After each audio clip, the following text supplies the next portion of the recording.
السلام علیکم ورحمۃ اللہ وبرکاتہ۔ الحمد للہ رب العالمین والصلاة والسلام علی اشرف الانبیاء والمرسلین نبینا محمد وعلی آلہ وصحبہ اجمعین، اما بعد۔ محترم مشاہدین کرام، دینی بھائیوں، عزیز ساتھیوں، اسلامی خواتین، آج بتاریخ 13 ستمبر سن 2020 عیسوی آپ لوگوں کی خدمت میں حاضری کا موقع ملا ہے، اور آج بھی انشاءاللہ دعا کے آداب کے تعلق سے کچھ باتیں ہوں گی۔ کل میں نے کچھ آداب بتائے تھے کہ جن آداب کا لحاظ کرتے ہوئے اگر دعا کی جائے تو انشاءاللہ العزیز ہماری دعا جو ہے قبول ہوگی۔ انہی آداب میں سے میرے دوستو 7واں آداب آج یہ ہے کہ اپنے اعمال صالحہ کے وسیلے سے دعا کرنا۔ نیک عمل جو نیک اعمال آپ کے ہیں ان نیک اعمال کے ساتھ دعا کی جائے، کیونکہ خلوص نیت کے ساتھ، اخلاص کے ساتھ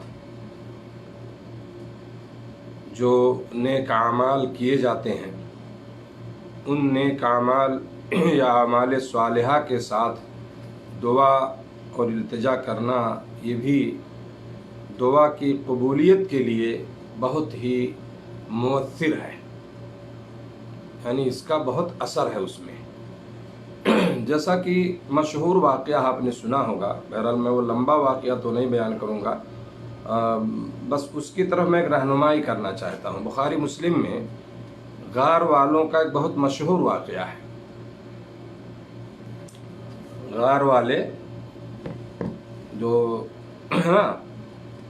اور نبی کریم صلی اللہ علیہ وسلم نے اس واقعے کو بیان کیا تھا صحابہ کرام سے۔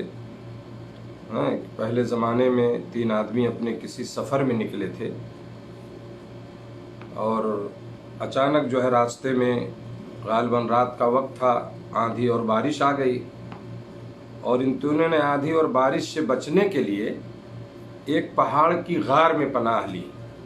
پہاڑ میں آپ دیکھیں جو ہے تو پہاڑوں میں سے کچھ جگہ ہوتی ہے نا، تو وہاں آدمی بیٹھ سکتا ہے۔ کہیں بڑی جگہ ہوتی ہے پہاڑوں کے بیچ میں، جیسے غار حرا ہے، اللہ کے نبی صلی اللہ علیہ وسلم جا کے اس پہاڑ پر عبادت کرتے تھے۔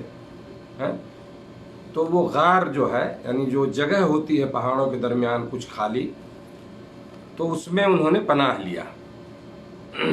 لیکن بارش اور طوفان کی وجہ سے بہت بڑا پتھر جو ہے وہ آیا لڑکھڑاتا ہوا کہیں اوپر سے، اور اسی غار کے منہ پہ آ گیا۔ جو راستہ تھا غار، یعنی کھو جس کو ہم بولتے ہیں، تھوڑی سی جگہ جو ہوتی ہے، کچھ راستہ تھوڑا ہوتا ہے، کہیں پتلا راستہ ہوتا ہے، تو وہاں جانے کے لیے تو وہ راستہ جو ہے اس پتھر نے بند کر دیا جہاں جس سے لوگ داخل ہوئے تھے، اور غار کا منہ پورا بند ہو گیا۔ اب کیا کریں، پریشان ہو گئے تینوں لوگ۔ اب تو کوئی راستہ نہیں نکلنے کا، بارش اور طوفان سے بچنے کے لیے یہاں بیٹھے تھے، اس سے بڑی مصیبت آ گئی، راستہ ہی بند ہو گیا۔ تو اس وقت ان تینوں نے مشورہ کیا اور کہا کہ اس بڑی چٹان سے نجات پانے اور بچنے کا سوائے اس کے اور کوئی ذریعہ نہیں ہے کہ تم اپنے نیک اور خالص عملوں کے وسیلے سے اللہ تعالیٰ سے دعا کرو۔ جو تم نے خالص اللہ کی رضا کے لیے عمل کیے ہیں، جو نیک اعمال ہیں تمہارے، اور تم جانتے ہو کہ میں اللہ کی رضا کے لیے اس کام کو کیا تھا، جس قسم کا بھی ہو میرے دوستو۔ میں ایک مثال دوں، مثال کے طور پر آپ نے بڑی خلوص کے ساتھ کسی ایک محتاج کی مدد کر دی، اسے ضرورت تھی، آپ نے 1500 کچھ کپڑا کھانے کا انتظام کر دیا اللہ کی رضا کے لیے، یہ آپ کا خلوص سے کیا ہوا یہ نیک عمل ہے، سمجھ رہے نا؟ تو ایسے ہوئے ان لوگوں نے مشورہ کیا کہ جو بھی نیک عمل ہم نے کیا ہے، جو خالص ہمارے اعمال ہیں اللہ کے لیے، اس کے وسیلے سے دعا کرو، یعنی اس کے سہارے سے، سمجھ رہے نا؟ تو انہوں نے اپنے اپنے اعمال کو جو انہوں نے اللہ کے رضا کے لیے کیے ہوئے تھے اس کے وسیلے سے دعا اور پکار کی، تو اللہ تعالیٰ نے ان کی مشکل کو حل کر دیا اور چٹان جو ہے اس راستے سے ہٹ گئی اور انہیں نجات ملی۔ یہ لمبا واقعہ ہے، میں اس کو بیان کر دیتا، لیکن میں نے رمضان میں غالباً اس کو میں کسی درس میں نے بیان کیا تھا، جو لوگ سنے ہوں گے انہیں معلوم ہوگا، ہے نا؟ تو بہرحال میرے دوستو، ان تینوں لوگوں نے اپنے نیک عمل کو ذکر کیا، یاد کیا، اور انہوں نے کہا کہ اللہ اگر یہ کام میں نے تیری رضا کے لیے کیا تھا تو اللہ تو یہاں سے مجھے نجات دے دے۔ دوسرے نے بھی وہی کہا کہ اللہ اگر میں نے یہ عمل کیا تھا۔ تو بہرحال میرا بتانے کا مقصد یہ ہے کہ آپ اپنے نیک عمل، جو نیک عمل آپ کیے ہیں اور کسی مصیبت اور پریشانی میں آپ پھنس گئے ہیں، کوئی تکلیف، کوئی بیماری ہے، اللہ رب العالمین سے اس نیک عمل کے ذریعے کہ اللہ میں نے وہ کام تیری رضا کے لیے کیا تھا، تیری خوشی کے لیے کیا تھا، اے اللہ تو اس کے بدلے میں میری اس پریشانی کو دور کر دی۔ سمجھ گئے نا؟ میرے خیال سے بات واضح ہو گئی ہوگی۔ تو اپنے نیک عمل، اعمال صالحہ، نیک اعمال کے ذریعے ان کے وسیلے سے بھی آپ دعا کریں، اور یہ قبولیت کے لیے بہت ہی مؤثر طریقہ ہے، اور انشاءاللہ ایسی دعائیں جو اللہ تعالیٰ قبول کرتا ہے۔ 8واں جو ادب ہے میرے دوستو، وہ یہ ہے کہ اللہ کے اچھے ناموں کے ذریعہ اسماء الحسنہ کے ساتھ دعا کی جائے۔ اللہ کے جو اسماء حسنہ ہیں، جو اللہ کے اچھے بہترین نام ہیں، ان کے ساتھ دعا کی جائے، کیونکہ اللہ کے اسماء حسنہ کے ساتھ اس سے جو بھی فریاد و دعا کی جائے انشاءاللہ اللہ تعالیٰ اسے ضرور قبول فرمائیں گے۔ سورہ اعراف آیت نمبر 180 میں اللہ نے فرمایا وَلِلَّهِ الْأَسْمَاءُ الْحُسْنَى فَادْعُوهُ بِهَا، اللہ کے بہت اچھے اچھے نام ہیں، اسے انہی ناموں سے پکارو۔ تو اللہ کے اچھے ناموں سے جو ہے ہمیں دعا کرنی چاہیے۔ تو اس آیت سے میرے دوستو، قرآن کی جو آیت میں نے پڑھی، اس سے اس بات کی دلیل ہے ان الفاظ میں کہ اللہ تعالیٰ اپنے بندوں پر اور اپنے مخلوق پر انتہائی مہربان اور بہت کرم فرما ہے، جو کہ اپنے سے مانگنے کا حکم بھی دیتا ہے اور اس کا طریقہ بھی خود ہی جو ہے وہ بتا دیتا ہے، سکھاتا ہے۔ اللہ کے اسماء حسنہ میرے دوستو بہت زیادہ ہیں۔ اللہ رب العالمین کے اسماء حسنہ بے شمار اور لاتعداد ہیں۔ جیسے اللہ کے کلمات کی کوئی انتہا نہیں، ایسے اس کے اسماء حسنہ کی بھی کوئی انتہا نہیں، جیسا کہ علماء نے اس کو ذکر کیا ہے۔ البتہ ان میں سے 99 نام جو ہیں یہ مشہور ہیں۔ اللہ کے 99 جو نام ہیں، جو عام طور سے لوگ کہتے ہیں اللہ کے 99 نام ہیں، اتنے ہی نہیں ہیں، لیکن وہ معروف ہیں، جیسا کہ بخاری، مسلم اور ترمذی اور ابن ماجہ وغیرہ میں وہ روایت موجود ہے نا؟ ابو ہریرہ کی حدیث ہے، اللہ کے نبی صلی اللہ علیہ وسلم کی مشہور حدیث ہے، ابو ہریرہ رضی اللہ عنہ اس حدیث کے راوی ہیں، جس میں یہ ہے کہ جس نے اللہ کے 99 ناموں کو یاد کیا وہ جنت میں داخل ہوگا۔ جس نے اللہ کے 99 ناموں کو یاد کیا وہ جنت میں داخل ہوگا۔ اس سے بات پتہ چلتی ہے کہ اللہ کو اس کے اسماء حسنہ کے ساتھ پکارا جائے۔ قرآن مجید سورہ بنی اسرائیل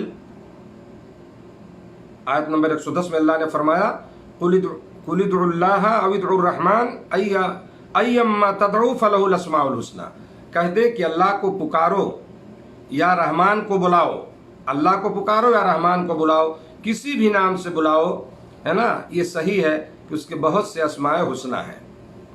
اسی طرح سے اور بھی بہت کچھ آیتیں ہیں جس میں اس کا ذکر ہے۔ جیسے آپ کہیں یا غفار، یا رحمان، یا رحیم، یا ستار، یا تواب، یہ اس طرح سے آپ دعا کریں۔ یا غفار تو میرے گناہوں کو بخش دے، یا رحمان یا رحیم تو ہمارے اوپر رحم کر، یہ ہے طریقہ اللہ کے اسماء حسنہ کے ذریعے جو ہے دعا کی جائے. سمجھ رہے میرے دوستو. اور یہاں میں ایک بات بتا دوں آپ کو کہ جو لوگ وسیلے کی بہت بات کرتے ہیں نا اپنے ملکوں میں، جو گمراہ مسلمان ہیں جنہیں گمراہ کیا گیا، وہ کہتے ہیں کہ اگر سیڑھی نہیں ہے تو چھت پہ کیسے تم چڑھو گے. سمجھ گئے؟ سیڑھی اگر نہیں ہے تو چھت پر کیسے چڑھو گے. اور لوگوں کو گمراہ کیا جاتا ہے. ارے اللہ سے مانگنا ہے تو پیروں فقیروں ولیوں درگاہوں پہ جا کے ان لوگوں سے مانگو، وہ تمہارے لیے تمہاری دعا پہنچائیں گے اللہ تک. سمجھے؟ یہ مطلب اب میں اس کو کیا نام دوں، میرے پاس الفاظ نہیں ہیں. سمجھ رہے ہیں نا؟ اللہ کہہ رہا ہے ادعونی استجب لکم، مجھے پکارو میں تمہاری پکار سنوں گا. اللہ رب العالمین کے لیے کسی اسسٹنٹ کی، کسی آدمی کی، کسی پیر فقیر کی، کسی کی مدد کی اور اس کے وسیلے کی ضرورت نہیں ہے. اللہ سے ہاتھ اٹھاؤ، دعا کرو اللہ سے، وہ سنتا ہے. سمجھ رہے ہیں نا؟ کسی کے کو پہنچانے کی ضرورت نہیں کہ تمہاری دعا کوئی پہنچا دے گا. اور افسوس یہ ہے کہ اللہ نے عقل دیا ہے انسانوں کو. مسلمان جو ایک بہت بڑا طبقہ گمراہ ہے اس سلسلے میں، اس معاملے میں، اللہ انہیں ہدایت دے. وہ عقل کا استعمال نہیں کرتے. اگر عقل کا استعمال کریں تو سمجھ میں بات آ جائے گی. تو میرے دوستو، جائز جو وسیلہ بتایا گیا ہے، جائز وسیلے میں سے یہی چیز ہے کہ آدمی اپنے نیک اعمال کے ذریعے دعا کرے، جیسا کہ میں نے بتایا اس سے پہلے، یا اللہ کے اسماء حسنہ کے وسیلے سے اللہ سے دعا کرے. اور اسی طرح سے کسی زندہ اور موجود جو آپ کی بات سن سکتا ہے، کوئی نیک آدمی ہے، زندہ ہے، آپ اس سے کہہ سکتے ہیں کہ آپ میرے لیے دعا کریں، جیسا کہ اس کی دلیلیں جو ہے موجود ہیں حدیثوں میں. سمجھ رہے ہیں؟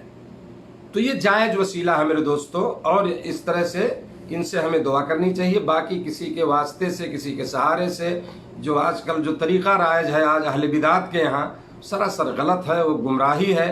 اور ایسے لوگوں کو توبہ کر لینا چاہیے. دنیا میں ہمیشہ نہیں رہنا ہے. اگر بدعت پہ موت ہوتی ہے تو بڑا مشکل ہوگا میرے دوستو. آخرت میں کامیابی کی امید نہیں ہے. سمجھ رہے ہیں نا؟ نہیں کامیاب ہوگا آدمی. تو بہرحال ضمن بات آئی، میں نے بیان کر دیا. تو یہ میرے دوستو 8واں جو میں نے ادب بتایا کہ اللہ کے اچھے ناموں کے ذریعے سے دعا کیا جائے. یا رحمان یا رحیم یا غفار یا ستار یا تواب، یا جو اس طرح سے جو ہے نا، آپ اس کے ذریعے سے دعا کریں. اسی طرح سے میرے دوستو دعا کے آداب میں سے یہ ہے کہ پہلے اپنے لیے دعا کریں. پہلے اپنے لیے دعا کریں، اپنی ذات سے شروع کریں آپ. کہ اللہ مجھے، اللہ تعالیٰ ہدایت پر کر میرے بچوں کو، اللہ مجھے نماز کی توفیق دے میرے بچوں کو، یا سارے لوگ. تو آپ اپنی ذات سے دعا کریں. یعنی ہاتھ اٹھائے آپ اور اس بات شروع کر دیا اللہ تو ایسا ایسا نہیں، آپ اپنی ذات سے شروع کرو. یہ دعا کے آداب میں سے ہے. اللہ تعالیٰ نے قرآن مجید میں ابراہیم علیہ السلام کی دعا کا جو ذکر کیا آپ دیکھیں ہے نا، سورہ ابراہیم میں آیت نمبر 41 رب جعلنی مقیم الصلاۃ ومن ذریتی ربنا وتقبل دعا ربنا اغفر لی ولوالدی وللمؤمنین یوم یقوم الحساب. اے میرے پالنے والے، ابراہیم علیہ السلام کی دعا میرے دوستو، اے میرے پالنے والے مجھے نماز کا پابند رکھ. مجھے پہلے اپنے لیے کہہ رہے ہیں، مجھے نماز کا پابند رکھ اور میری اولاد سے بھی، یعنی میری اولاد کو بھی. رب جعلنی، مجھے، سمجھ گئے نا؟ اس کے بعد آپ نے کہا من ذریتی. تو اللہ اے میرے پالنے والے مجھے نماز کا پابند بنا اور میری اولاد سے بھی. اے ہمارے رب میری دعا قبول فرما. آگے کہا ربنا اغفر لی، اے ہمارے پروردگار مجھے بخش دے. اپنے آپ کو کہہ رہے ہیں مجھے بخش دے اور میرے ماں باپ کو بھی بخش اور دیگر مومنوں کو بھی بخش دے جس دن حساب ہونے لگے. سمجھ رہے ہیں؟ اسی طرح میرے دوستو نوح علیہ السلام کی دعا آپ دیکھیں گے سورہ نوح میں آیت نمبر 28 رب اغفر لی ولوالدی ولمن دخل بیتی مؤمنا وللمؤمنین والمؤمنات ولا تزد الظالمین الا تبارا. اے میرے پروردگار تو مجھے اور میرے ماں باپ اور جو بھی ایماندار ہو کر میرے گھر میں آئے، ایمان لے کر میرے گھر میں آئے، اور تمام مومن مردوں اور تمام ایماندار عورتوں کو بخش دے اور کافروں کو سوائے بربادی کے اور کسی بات میں نہ بڑھا۔ تو میرے دوستو، یہاں آپ دیکھیں کہ نوح علیہ السلام نے اپنی ذات سے شروع کیا، رب اغفر لی، اے میرے پروردگار مجھے بخش دے، ولوالدی، اور میرے والد، اس بعد پھر مومنوں کو۔ تو یہ دعا کا ادب ہے میرے دوستو کہ ہم اپنی ذات سے شروع کریں دعا اپنے لیے، اس کے بعد ہم اپنے والدین کے لیے، اپنے بچوں کے لیے، عام مومنوں کے لیے، جس کے لیے بھی آپ چاہیں دعا کر سکتے ہیں۔ نبی کریم صلی اللہ علیہ وسلم نے بھی اپنی امت کو یہی طریقہ سکھایا ہے، جیسا کہ ابو داؤد، ترمذی، نسائی وغیرہ میں روایت موجود ہے، اور شیخ البانی نے اس کو صحیح ترمذی میں ذکر کیا ہے، روایت صحیح ہے میرے دوستو، اور صحیح الجامع میں بھی حدیث میں ہے کہ کان رسول اللہ صلی اللہ علیہ وسلم اذا ذکر عہدا فدعا له بدأ بنفسه، نبی کریم صلی اللہ علیہ وسلم جب کسی کا ذکر فرماتے اور اس کے لیے دعا فرماتے تو دعا کا آغاز اپنے آپ سے فرماتے تھے، اپنی ذات سے شروع کرتے تھے۔ یہ طریقہ میرے دوستو اور یہ تعلیم ہمارے نبی جناب محمد رسول اللہ صلی اللہ علیہ وسلم نے ہمیں دی ہے۔ اسی طرح طبرانی کی ایک روایت ہے جس کو علامہ البانی نے صحیح الجامع میں بھی ذکر کیا ہے، ابو ایوب انصاری رضی اللہ عنہ سے مروی ہے، اس میں حدیث کے الفاظ ہیں کان اذا دعا بدأ بنفسہ، یعنی دعا کا نبی صلی اللہ علیہ وسلم دعا کا آغاز اپنی ذات سے فرماتے تھے۔ تو میرے دوستو، دعا کا آغاز آپ اپنی ذات سے کریں، اپنے آپ سے کریں، پہلے اپنے لیے مانگیں، پھر اپنے والدین، اپنے بچوں، دوست، احباب، دیگر تمام اہل اسلام کو بھی اپنی دعا میں آپ شامل کریں۔ مومنوں کی دعا دوسرے مومنوں کے لیے غائبانہ دعائیں میرے دوستو یہ قبول کی جاتی ہیں، تو ہمیں اس میں جو ہے بخیلی نہیں کرنا چاہیے، بلکہ ہمیں اپنے مومن بھائیوں کو بھی اپنی دعاؤں میں یاد رکھنا چاہیے۔ اسی طرح میرے دوستو، آداب دعا میں سے 10واں ادب جو ہے وہ جامع دعا کرنا۔ دعا جو آپ کریں وہ ہماری دعا جو ہے جامع ہونی چاہیے، یعنی الفاظ کم ہوں اور اس کے معانی زیادہ ہوں، اور ان الفاظ میں دین و دنیا کی بھلائیاں بھی آ جائیں، جیسا کہ ابو داؤد اور مسند احمد وغیرہ میں روایت موجود ہے، صحیح ابو داؤد میں علامہ البانی نے ذکر کیا ہے، صحیح الجامع میں بھی ام المومنین حضرت عائشہ رضی اللہ تعالی عنہا سے روایت ہے کہ نبی کریم صلی اللہ علیہ وسلم جامع دعاؤں کو پسند فرماتے تھے اور ان کے ماں سیوا کو چھوڑ دیتے تھے، ہے نا، یعنی جو اچھے الفاظ، جو جامع کلمات آپ استعمال کریں، تھوڑا لفظ چھوٹا ہو لیکن اس کا معنی بڑا وسیع ہو، جیسا کہ نبی صلی اللہ علیہ وسلم کی دعاؤں کو جب آپ دیکھیں گے دعا کی کتابوں میں تو یہ چیزیں آپ کو سمجھ میں آئیں گی کہ اللہ کے نبی صلی اللہ علیہ وسلم کون سے الفاظ جو ہے وہ استعمال کیا کرتے تھے۔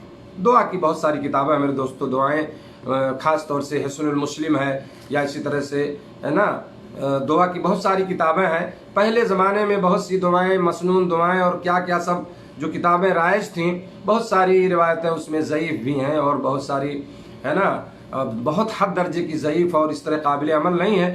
تو جو صحیح کتاب اس وقت پوری دنیا میں رائج ہے اور دنیا کے ہر زبان میں تقریباً اس کا ترجمہ ہو گیا میرے دوستو، وہ کتاب ہے حسن المسلم، ہے نا۔ اس کتاب کو ضرور آپ رکھیں، اور سعودی عرب وغیرہ میں تو بڑے آسانی سے مل جاتا ہے، اور انڈیا وغیرہ میں انشاءاللہ یہ کتاب مل جائے گی آپ کو، اور نیٹ میں اس کو آپ پا جائیں گے۔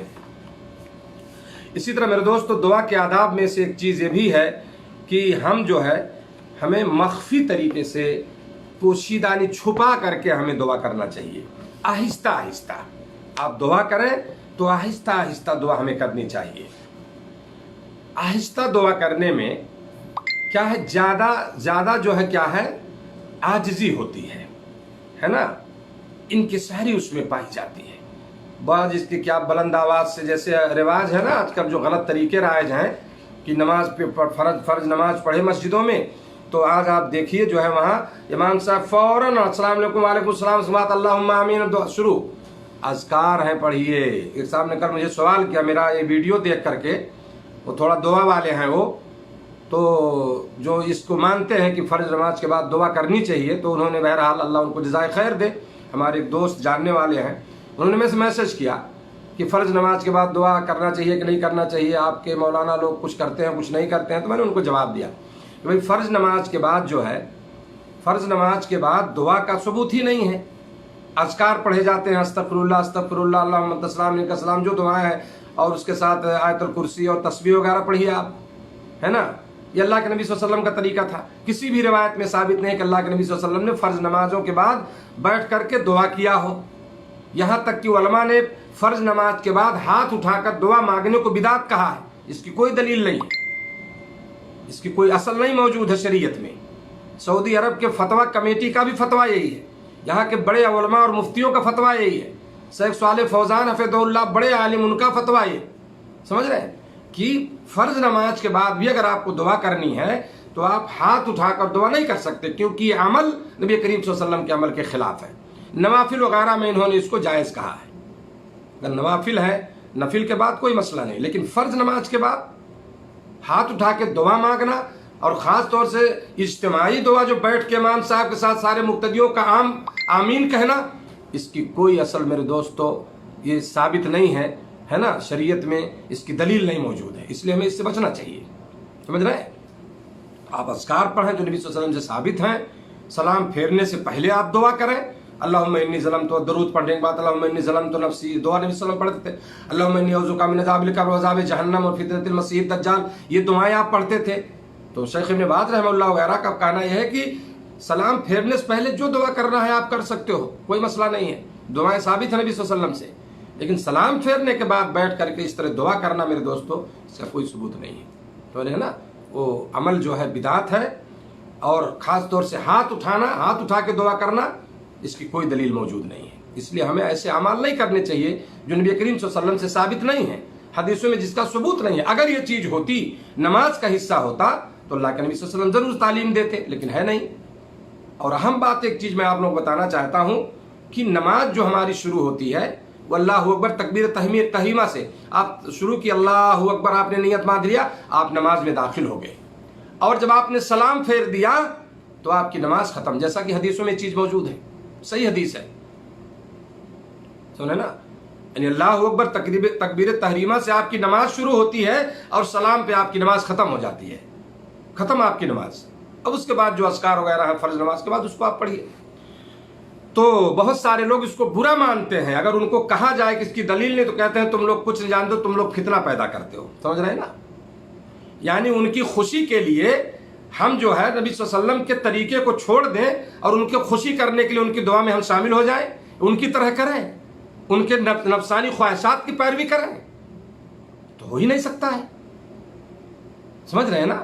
تو میں ان سارے لوگوں سے کہتا ہوں جو میری بات سن رہے ہیں یا بعد میں سنیں گے، ایسا عمل کیجئے جو نبی صلی اللہ علیہ وسلم سے ثابت ہو، کیونکہ وہی عمل اللہ کے ہاں قابل قبول ہوگا جو نبی کریم صلی اللہ علیہ وسلم کے طریقے کے مطابق ہو، سنت کے مطابق ہو۔ اگر اس کے خلاف ہے تو آپ کا عمل مقبول نہیں ہوگا اور انسان گنہگار ہوگا۔ بہرحال میرے دوستو، یہاں بات اس لیے آ گئی کہ جو نمازوں میں زور زور سے دعا لوگ کرتے ہیں بیٹھ کے نا، وہ سب غلط طریقہ ہے۔ دعا ہمیں پوشیدہ اور آہستہ آہستہ عاجزی کے ساتھ جو ہے اللہ سے ہمیں دعائیں کرنی چاہیے۔ ریاکاری اور دکھلاوے کا بھی اس میں خدشہ نہیں ہوتا، آدمی چپ کے دعا کر رہا، اللہ سے رو رہا ہے، اپنی ضرورت اس کے سامنے رکھ رہا ہے۔ اللہ نے فرمایا سورہ اعراف میں آیت نمبر 55 میں، ادعوا ربکم تضرعا وخفیا، اپنے پروردگار کو گڑ گڑا کر اور پوشیدگی سے پکارو، گڑ گڑا کر کے، عاجزی کے ساتھ، رو کر کے، رب کے سامنے ہاتھ اٹھائے ہو میرے دوستو، عاجزی لاؤ اپنے اندر، رب کو پکار رہے ہو، گڑ گڑاؤ، رو، مانگو اس سے، وہ سنے گا آپ کی پکار کو، آپ کی دعا قبول کرے گا۔ وہ فیلنگ آنی چاہیے ہمارے اندر، سمجھ رہے ہیں، اپنے پروردگار کو گڑ گڑا کر اور پوشیدگی سے پکارو، سمجھ رہے ہیں نا، زور زور سے جو ہے دعائیں نہ کرنا، یہ آداب دعا میں بتایا گیا ہے کہ آہستہ سے پکارا جائے۔ حضرت زکریہ کا جو تذکرہ ہوا قرآن میں دوستو، اذ نادى ربہ نداء خفیہ، اللہ نے کہا قرآن میں، جب اس نے اپنے پروردگار کو خفیہ طریقے سے، یعنی چپکے پکارا۔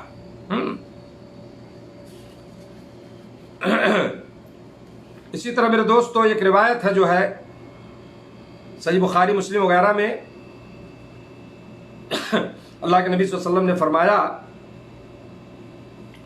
اس میں راوی ابو موسیٰ اشعری کہتے ہیں کہ ہم ایک سفر میں رسول اللہ صلی اللہ علیہ وسلم کے ساتھ تھے، کچھ آدمی بلند آواز سے تکبیریں کہہ رہے تھے، تو آپ صلی اللہ علیہ وسلم نے فرمایا، اے لوگو اپنی جانوروں پر نرمی کرو، تم کسی بہرے یا غائب کو تو نہیں پکارتے، تم سننے والے اور دیکھنے والے کو پکارتے ہو، یعنی اللہ تعالیٰ سن رہا ہے تمہاری باتوں کو اور وہ ہر وقت تمہارے ساتھ ہے، اور جسے تم پکار رہے ہو وہ تمہاری سواری کی گردن سے بھی زیادہ تمہارے قریب ہے۔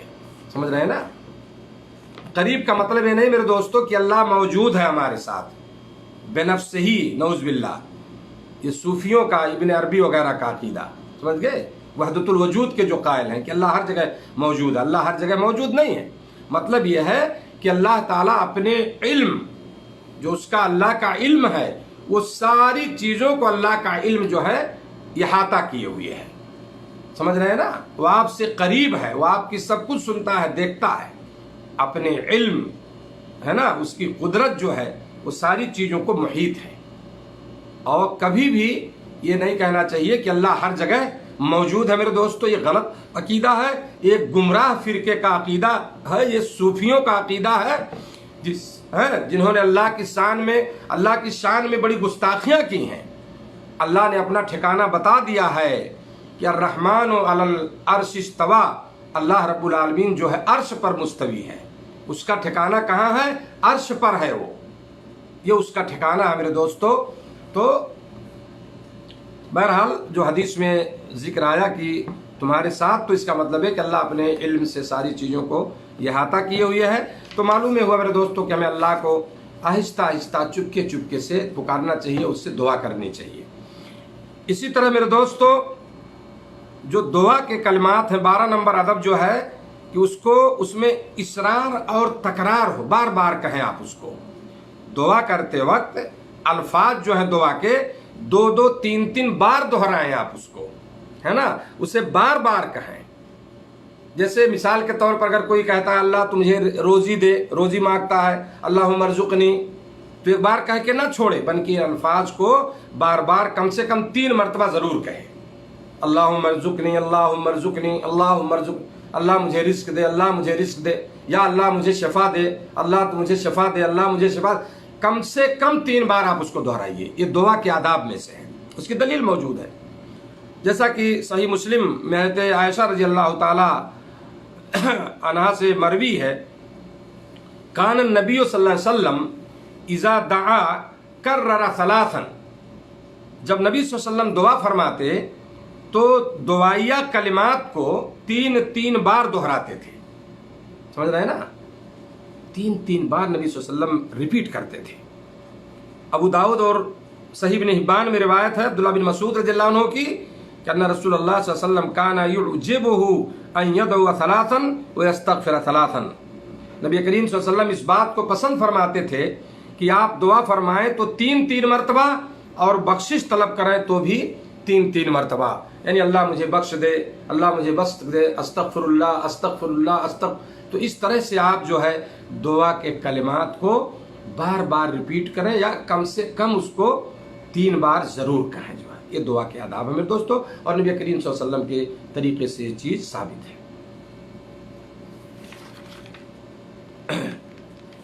تو آج کے لیے میرے دوستو اتنا ہی، وقت جو ہے وہ ختم ہے۔ انشاءاللہ العزیز میں کل پھر کچھ آداب دعا کے، کچھ بہت اہم باتیں ہیں ابھی رہ گئی ہیں، تو انشاءاللہ العزیز میں کوشش کروں گا کہ کل میں دعا کے آداب کی ان اہم باتوں کو مکمل کر لوں۔